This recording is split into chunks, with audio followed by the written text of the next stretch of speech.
Hey everyone, welcome back. In this video I'll be showing you how to mix classical guitar using a free DAW and only free plugins. So let's get into it. Alright, so the DAW that I'm going to use today is called Reaper. If you bought it, the full paid license is about $60, but the trial never expires, so it's essentially free. And for the purposes of this video, I'm only going to use the plugins that come with Reaper. So just a quick reminder, the quality of your recording is not only determined by the DAW and the plugins that you use. The most important element of your recording is actually you, the player, and the performance that you give. Because no amount of expensive gear is going to fix a bad performance. I'd hate to use the phrase polishing a turd, but that's pretty much how it works. And the second most important element is the guitar that you're using, and specifically how old your strings are. Regardless of the price point of your guitar, if you just change your strings, you're going to set yourself up for much better recording. And it's cheap. Just spend a couple extra bucks, get a new set of strings, and you'll thank me later. Alright, so let's head over to the desk and let's get mixing. Alright, so I'm in Reaper and we'll be taking a listen to an old recording I did of Asturias. So I'll play you a quick before and after. Before?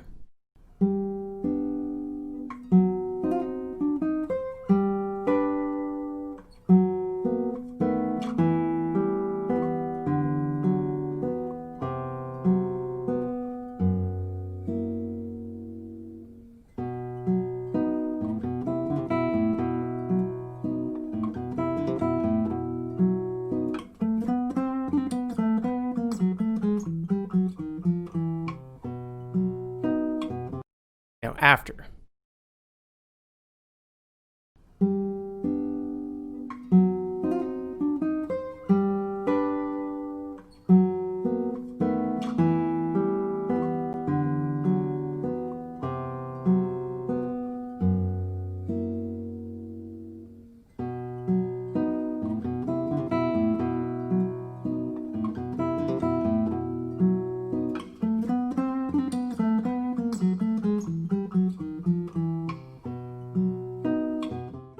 Alright, now I'll show you what I did. The only plugins I've added are an EQ and then a reverb plugin. You can ignore the restream as that's how I'm capturing the screen for this video. So for the EQ, my only goal was to subtract all of the nasty frequencies present in the recording. If you're recording in a bedroom studio or something that's not an actual professional space, these will definitely be present in your recording. Now I always start with Subtractive EQ because number one, it frees up headroom, but it's also much easier to get a clean result without going overboard. If you use a digital EQ like this to boost, it can sometimes sound very brittle and artificial. So what I like to do first is roll off the ultra lows. These are things you can't really hear but can be present if you played it on a sound system with a sub. It could just be a lot of low rumble. It can also edit out noises in your recordings, maybe people walking around your house or doing lawn work outside. So sometimes this is really helpful. After that, what I do is I take a small notch, and then what I do is I boost and go around and try to find the nastiest frequencies. The ones that sound very nasal, boxy, or just really, really harsh, and then just dock them down. So I'll start with this one. I believe it's at about 500 hertz or so, and you can hear what it sounds like.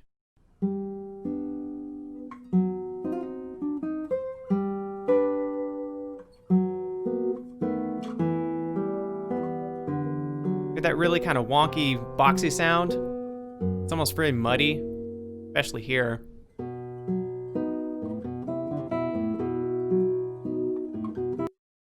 So what I do is I take that and subtract it, and then just kind of lower the Q, or the bandwidth. And I like to do cuts that are around about -4, -6. You can cut a little bit stronger than you can boosting. And then I do that same process all the way up. Here would be another very boxy area for a classical guitar. This would also be very harsh. And this one, sometimes you'll hear this really high-pitched kind of whistling noise.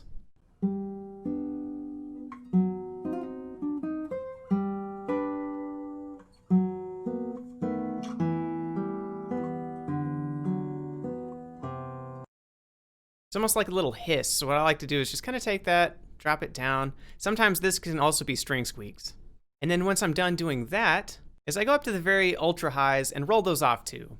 A lot of times that can be string squeaks, it can just be noise or hiss in your recording. And generally speaking, most people can't hear past 20K anyway. So you can just kind of roll that off. Now my next move is to use a reverb. In this case, I'm using an IR reverb. IR stands for impulse response, and it's a reverb that's captured from a real life space. And in this instance, I found an IR from a concert hall in Finland online, just by Googling free IR response. I'll link to it in the description below. These generally sound so much more realistic than the stock reverbs that come with Reaper or even other DAWs. Now what I like to do is play the track and start with the track 100% dry or no reverb added, and then just slowly phase in the reverb.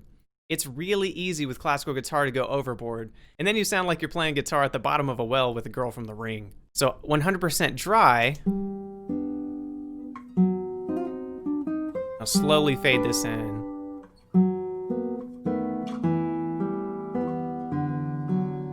Way too much.